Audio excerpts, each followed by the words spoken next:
They called him Jesus.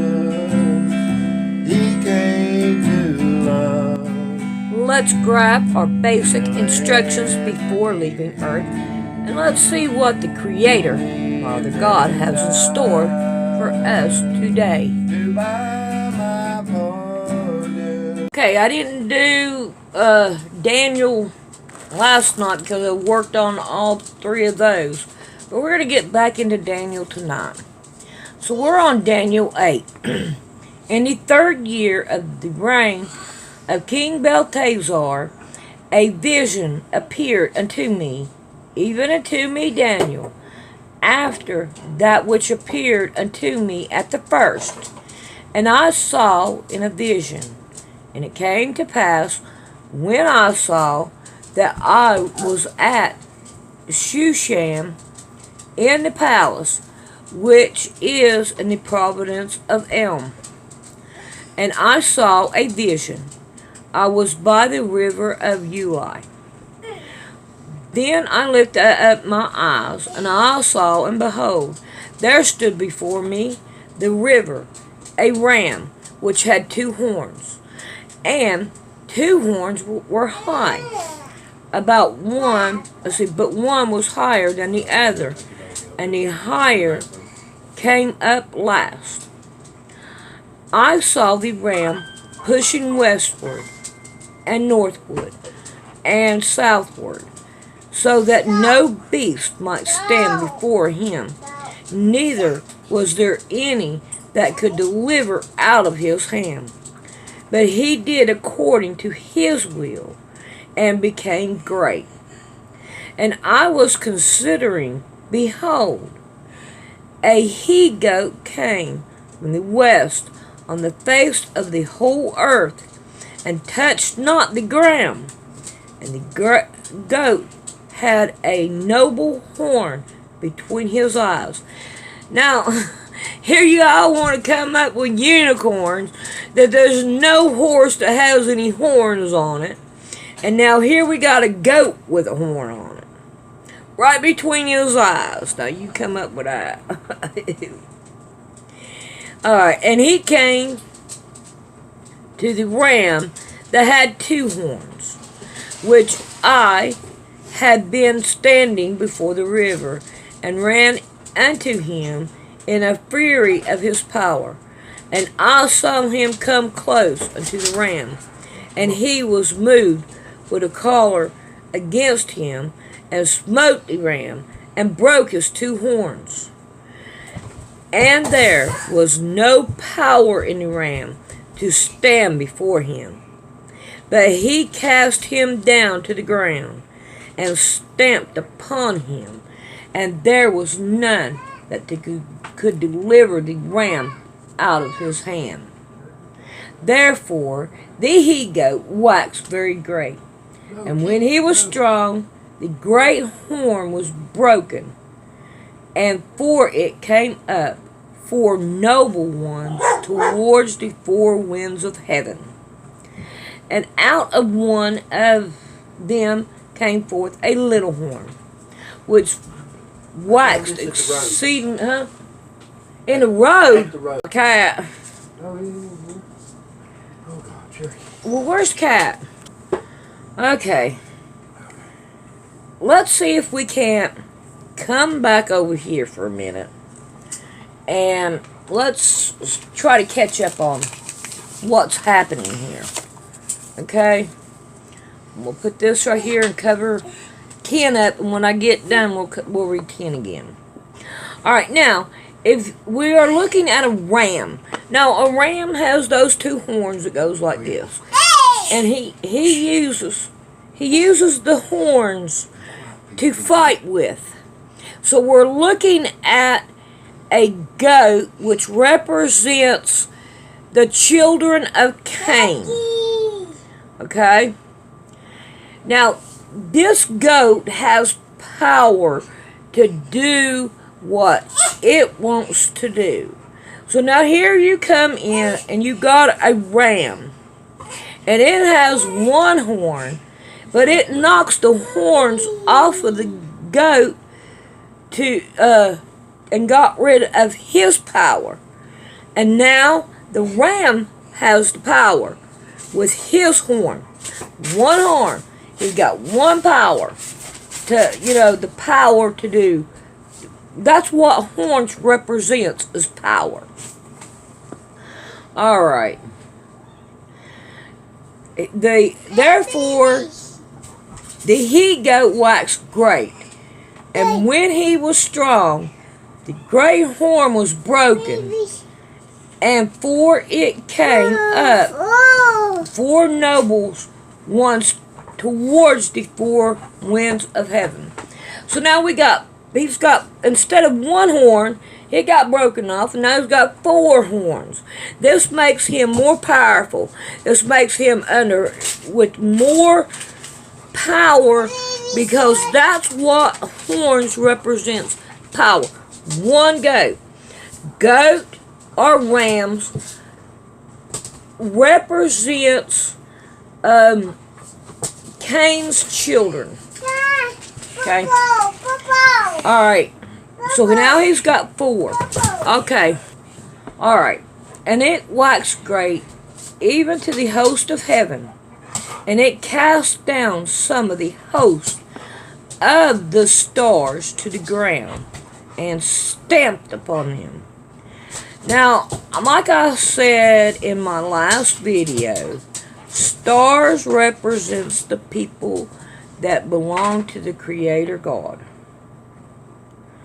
Yea, he magnified himself even to the prince of the host, and by him the daily sacrifice was taken away, and the place of his sanctuary was cast down. So now, I'm going to have to say that, believe it or not, even nowadays, there is sacrifices going on. But this horn goat, he took away the sacrifices that was going on. And and a host was given him against a daily sacrifice by reason of transgression. And it was cast down, the true to the ground. And it proceeded and prospered. So in other words, the truth was coming out like it is now on what is going on in the world. So here you go. It's telling you. Then I heard one spirit speak, and another saint said, and to that certain saint which spoke, how long shall the vision concerning the daily sacrifice and the transgression of the desolation, to give both the sanctuary and the host to be trodden underfoot? So they are saying, now think about this, you sacrifice, let's see, I think I'm getting lost here. I'm tired. Okay, I think what he's talking about here is the sanctuary. So there's sacrifice and there's sacrifices.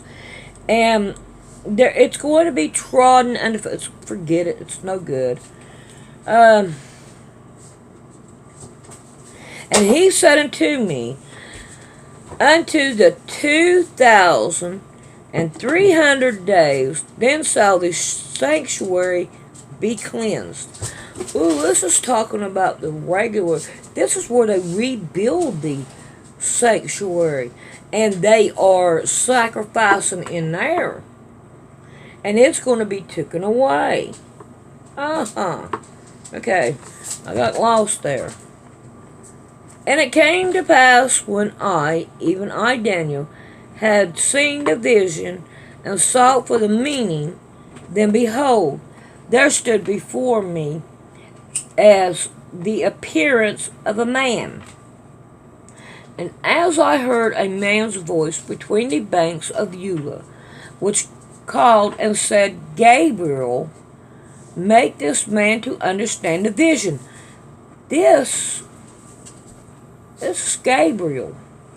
Gabriel is an angel of the living God, the Creator, Father God. So I'm getting confused here.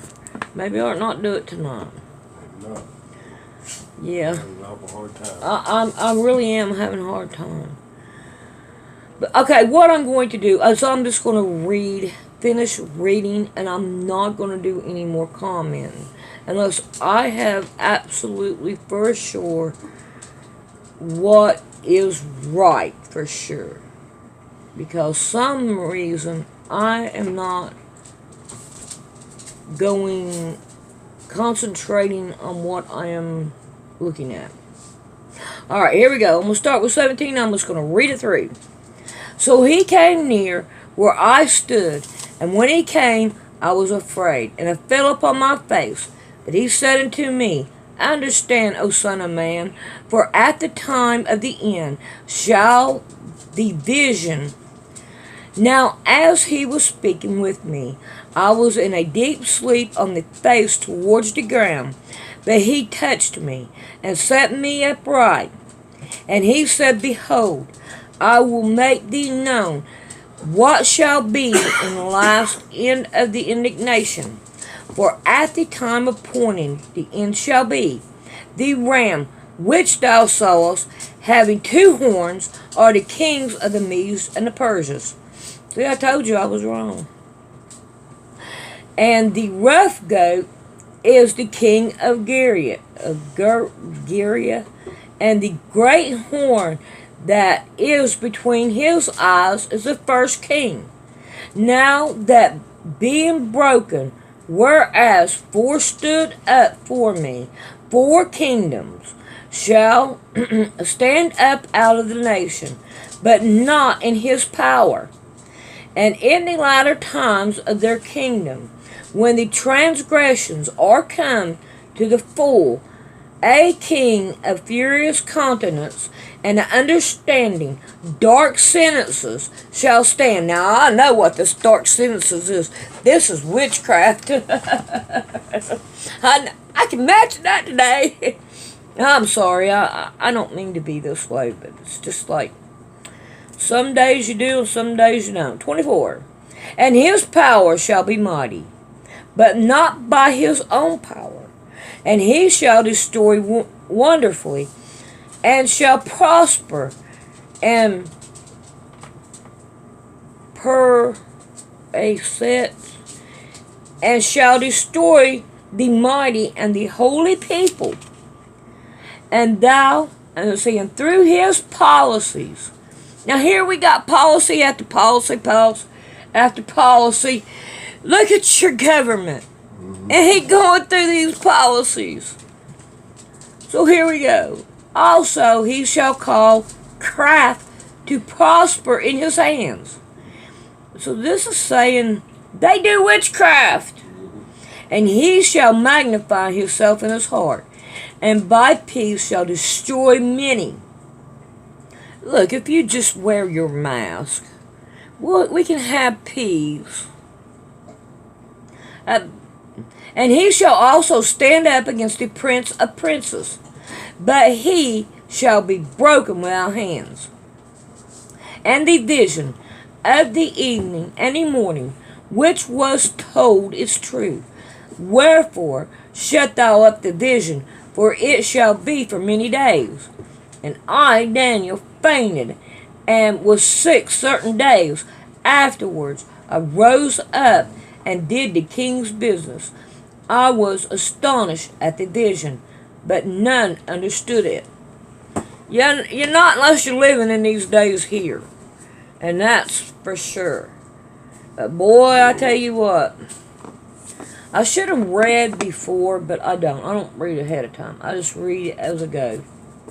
And but can you see up here and where the politics in this? It's here. Alright. I'm not Alright, let me say this about Daniel. After he had this vision and all, he got sick. I have never had a vision that made me sick. I have had dreams. And I would wake up and my stomach would be so upset. But I've never gotten sick. My stomach would be all messed up. Alright. Number 9. In the first year of Damascus, the son of Ahijah of the seed of the Medes, which was made king over the realm of the Chaldeans.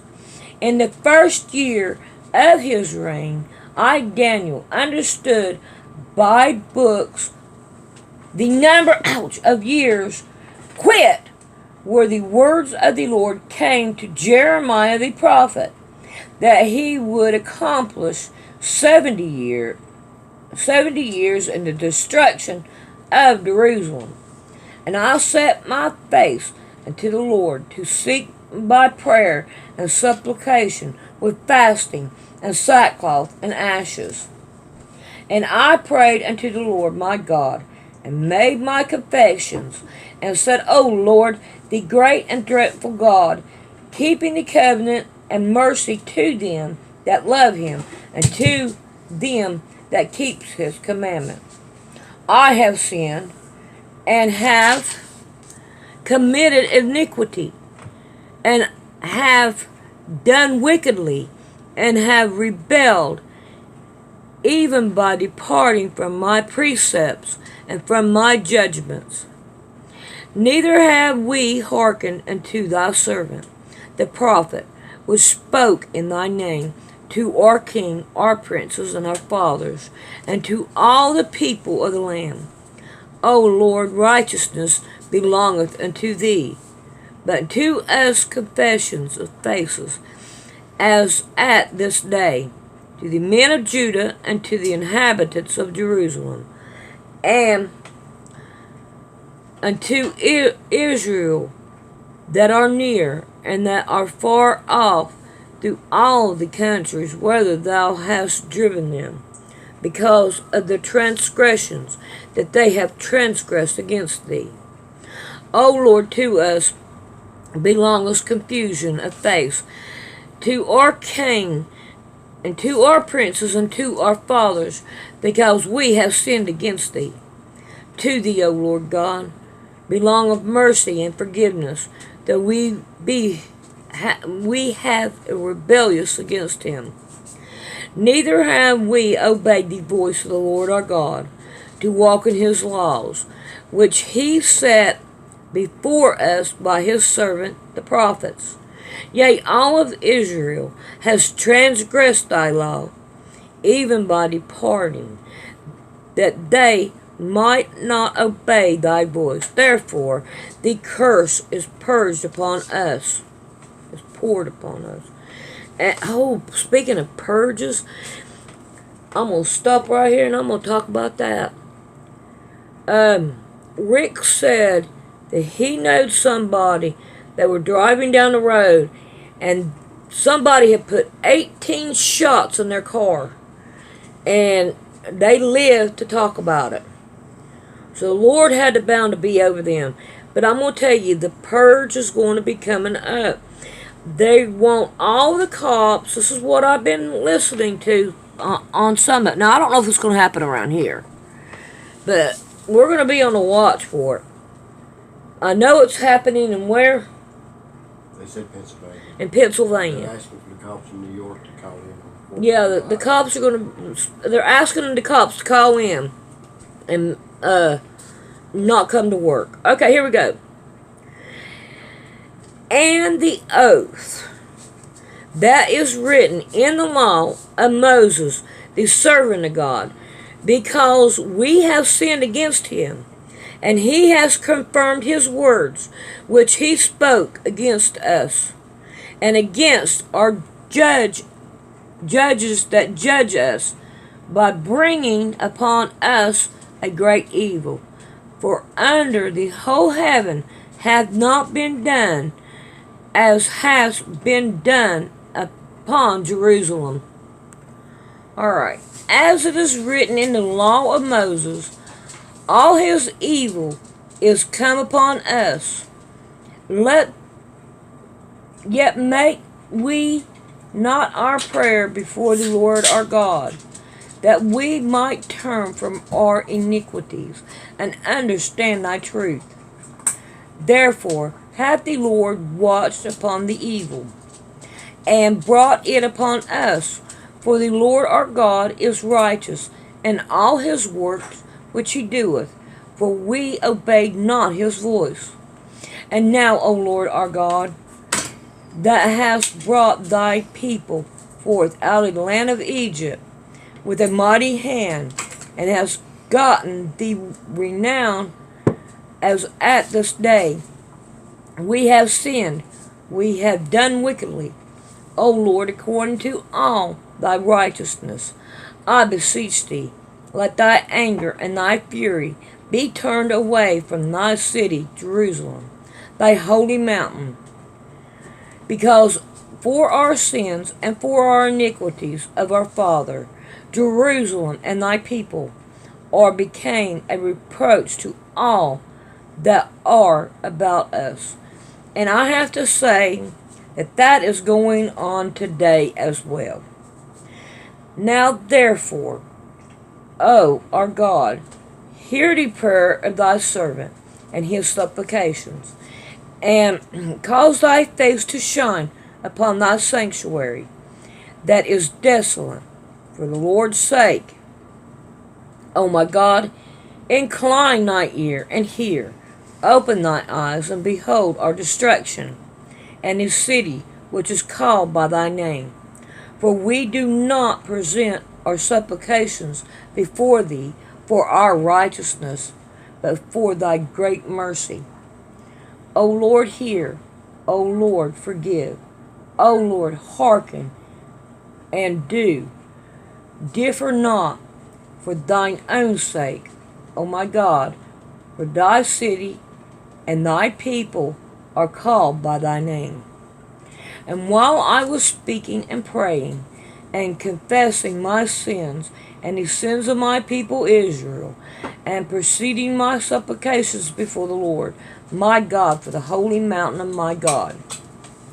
Yea, while I was speaking in prayer, even the man Gabriel, whom I had seen in the vision at the beginning, began causing to fly swiftly, touching me about the time of the evening oblation. Okay, I don't know.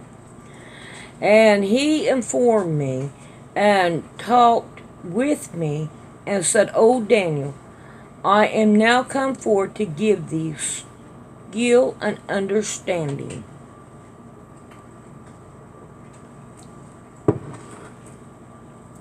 At the beginning of thy supplications and commandments came forth, and I am come to show thee, for thou art greatly beloved. Therefore, understand the matter, and consider the vision. 70 weeks are determined upon thy people, and upon thy holy city, to finish the transgressions, and to make an end of sin, and to make reconciliation for iniquity, and to bring in everlasting righteousness, and to seal up the vision and the prophecy, to anoint the Most High. So now he's talking about the end times here. Now therefore, and understand that from the going forth of the commandments to restore and to build Jerusalem unto the Messiah, the Prince, shall be 70 weeks, and 62 weeks. The street shall be built again, and the wall even the troublous time. And after 62 weeks shall Messiah be cut off, but not for himself, and thy people of the prince that shall come shall destroy the city and the sanctuary, and the end thereof shall be with a flood, and unto the end of the war desolations are determined. So remember, in Matthew 24, it talks about wars and rumors of wars. So we're going to have wars and then we're going to have rumors of war that don't even happen. Alright, here's the last one. And he shall confirm the covenant with many for 1 week. And this is talking about the Antichrist. And in the midst of the week he shall cause the sacrifice and oblation to cease, and for the overspreading of abomination he shall make it desolate, even unto the consummation that determined shall be poured upon the desolate. So, there we go. I'm sorry I can't get too much into it. I guess my radar's off. I don't know. But it didn't go too well. Alright. But as you could tell, this is prophecy of the end time, because you've got the Antichrist. You got Christ coming back. Alright, I love you guys. I'm sorry.